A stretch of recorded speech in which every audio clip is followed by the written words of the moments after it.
Hola, ¿cómo están? Les voy a explicar un poco sobre las filogenias que se dan en el clado hexápoda.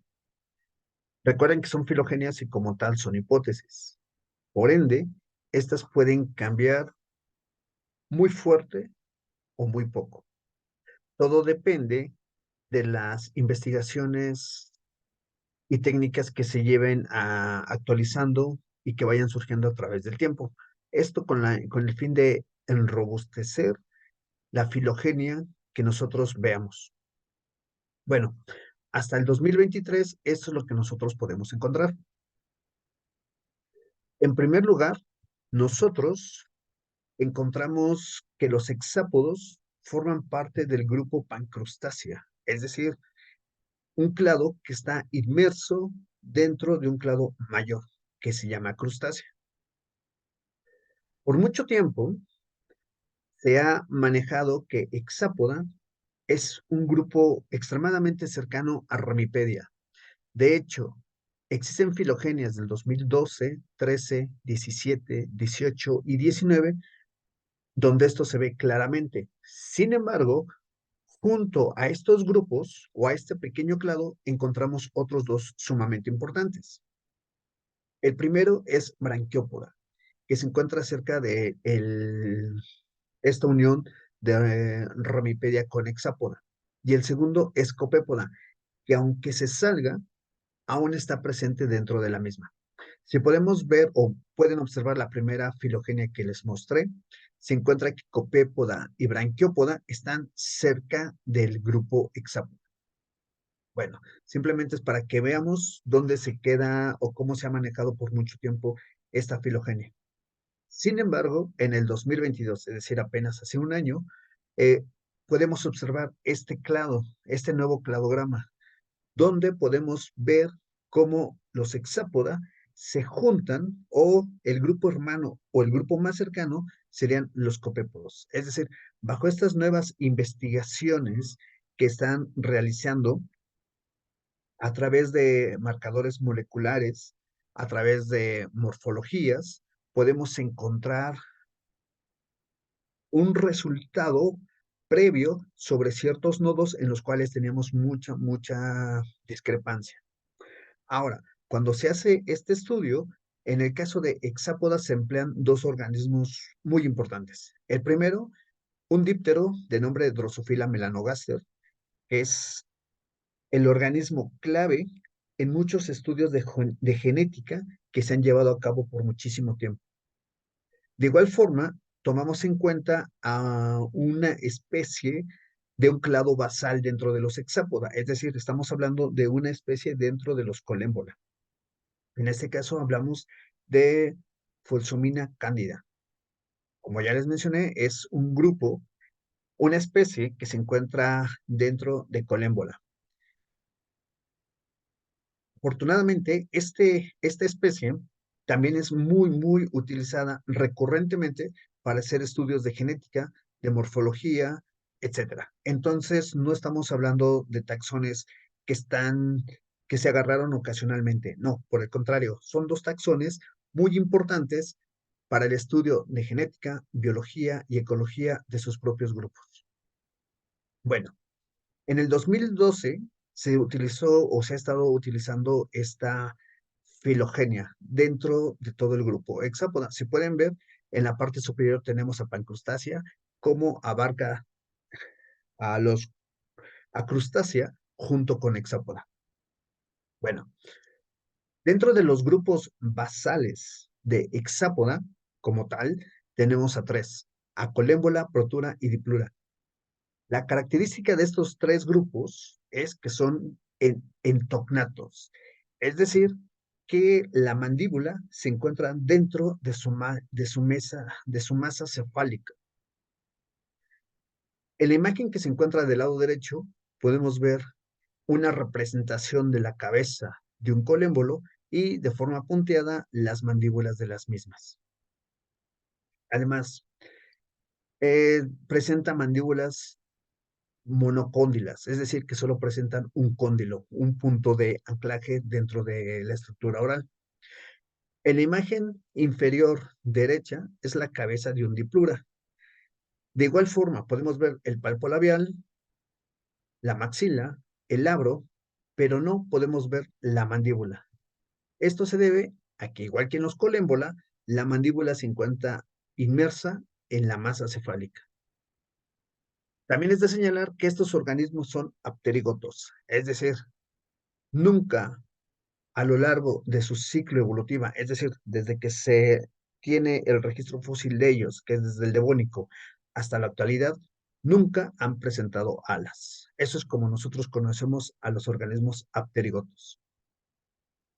Ahora, dentro de esta filogenia podemos encontrar una nueva división donde se encuentran los arqueognata.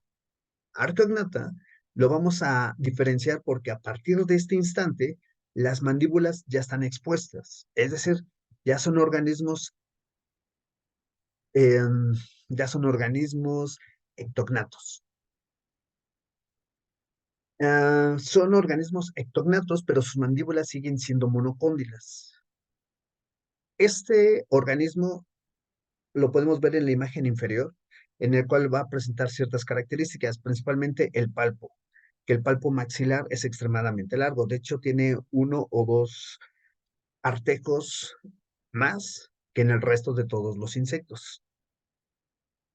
En la imagen superior, donde dice la parte ventral, se aprecian los palpos labiales y dentro o por la parte inferior de ellos se pueden apreciar las mandíbulas, las cuales ya están expuestas, pero son pequeñas, por eso no las podemos distinguir fácilmente en el organismo de abajo. Sin embargo, ahí los podemos observar y sabemos que las mandíbulas están expuestas. Ahora, cuando hablamos de monocóndilos, podemos ver cómo la mandíbula solo va a presentar un solo anclaje o un cóndilo, el cual le va a permitir abrir y cerrar. Posteriormente, y a partir de sigentoma, podemos encontrar mandíbulas dicóndilas. Ahí es donde se da o se parte hay una nueva división dentro de la filogenia, una división muy, muy grande y muy importante. En la parte basal podemos encontrar un cóndilo y el segundo en la parte media interior. Es decir, colémbola, protura, diplura y arqueognata tienen mandíbulas monocóndilas.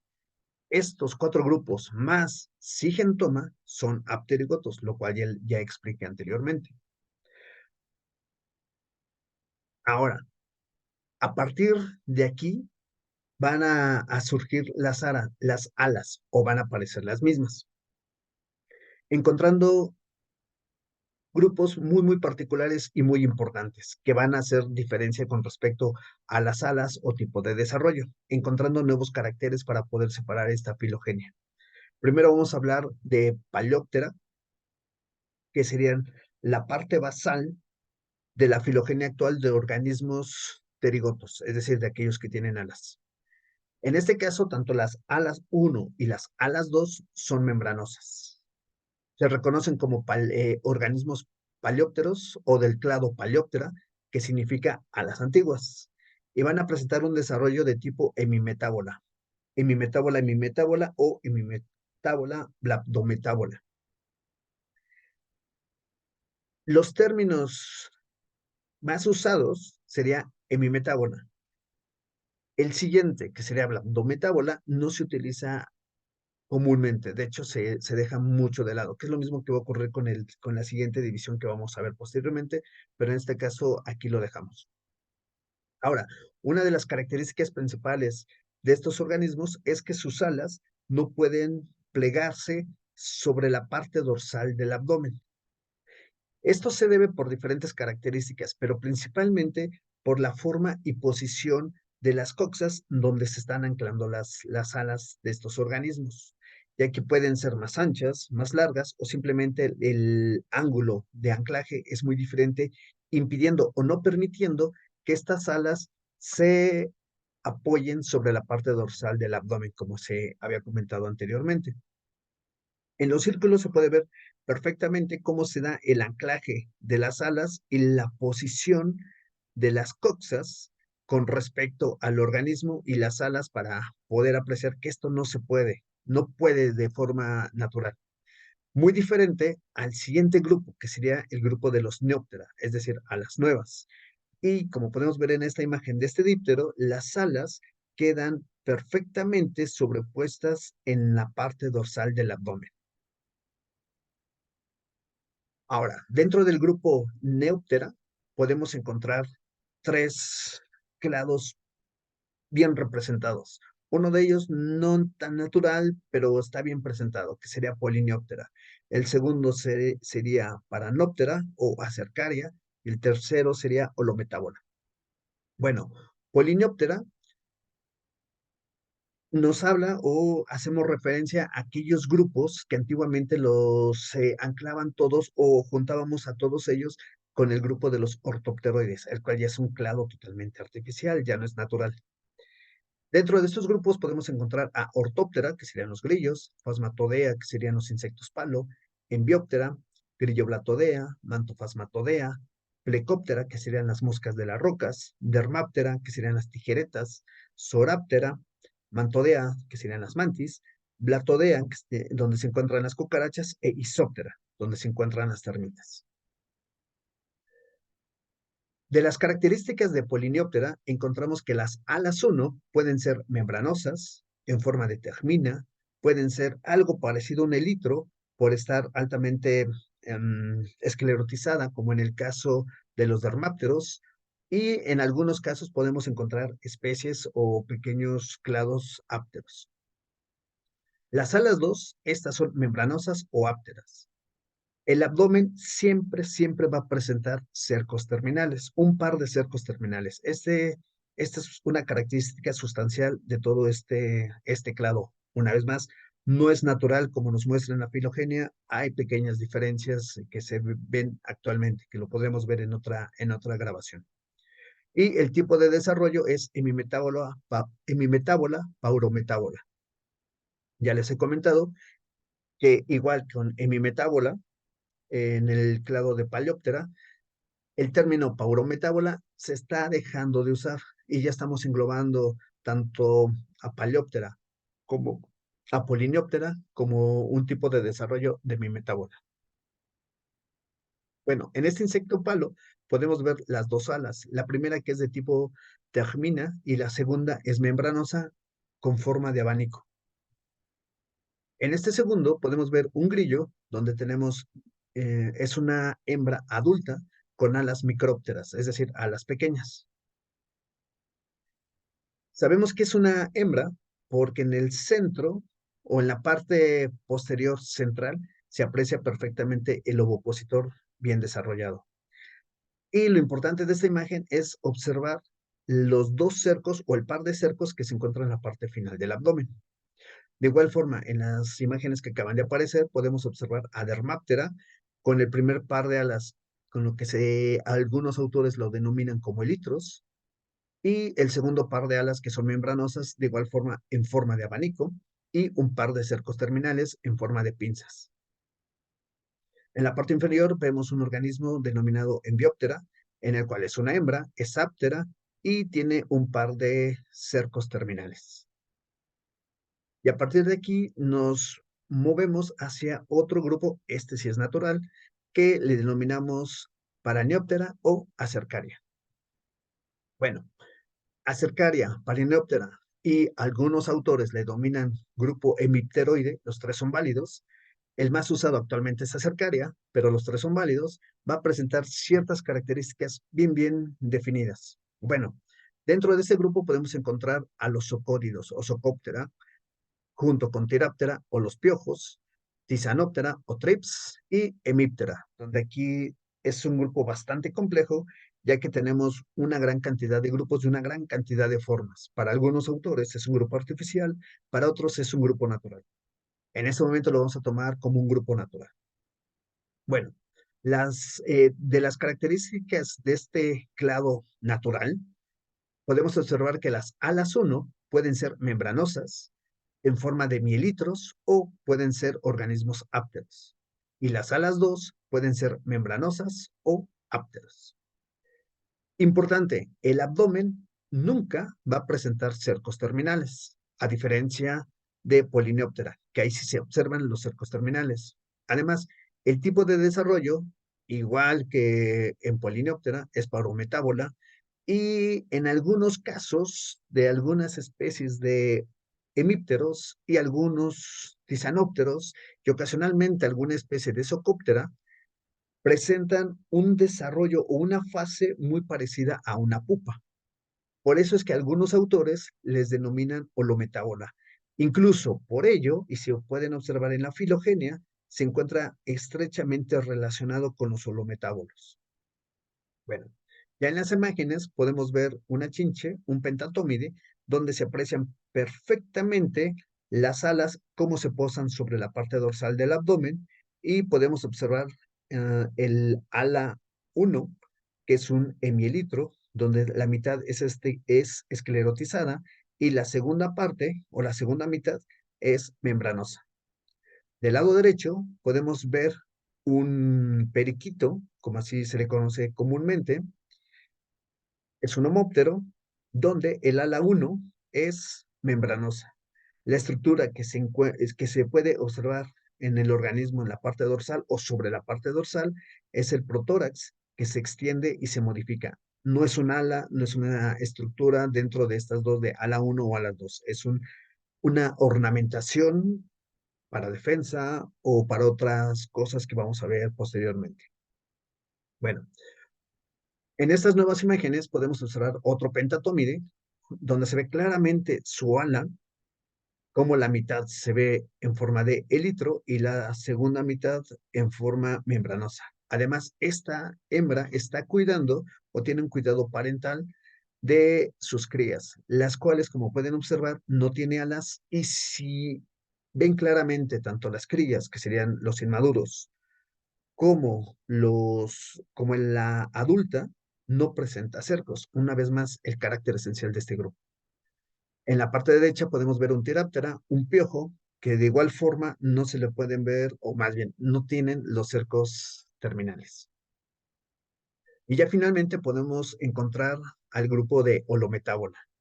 Los holometábolos los podemos reconocer o podemos diferenciarlos porque van a presentar 4 fases a lo largo de su ciclo de vida, que sería el huevo, las larvas, la pupa y el adulto.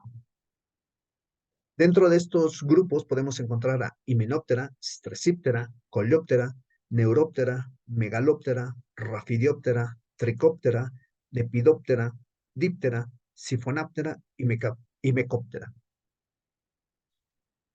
Entre las características, además del ciclo de vida, que es realmente el carácter que va a diferenciar o va a formar este clado natural, podemos encontrar las alas 1, las cuales pueden ser membranosas en forma de litros, de alterios, pueden ser escamosas y organismos ápteros, por ejemplo, los sifonáptera, es decir, las pulgas. Las alas 2 son membranosas o con forma de alterio, en el caso de los dípteros, y el tipo de desarrollo se denomina holometábola. Bueno, aquí podemos ver una larva de un neuróptera altamente modificada. En la parte anterior de la cabeza podemos ver las mandíbulas del organismo, podemos ver el cuerpo y las 3 pares de patas, que serían la esencia de los organismos hexápodos. Y este sería el adulto. No es el adulto de la hembra de la larva que acabamos de ver, pero es un adulto que puede presentar larvas similares. En este caso podemos ver sus grandes ojos compuestos, un par de antenas, el labro, la mandíbula, maxila, los labios, un par de patas. En este caso podemos ver un himenóptera, áptero, una hembra que les tiene el nombre común de hormigas terciopelo y no presenta alas a lo largo de su ciclo de vida. Esta es una hembra, no es un macho. Los machos son los alados para buscar a las hembras. Bueno, esto sería todo por el momento. Espero que les sirva para sus próximas clases y sesiones. Saludos.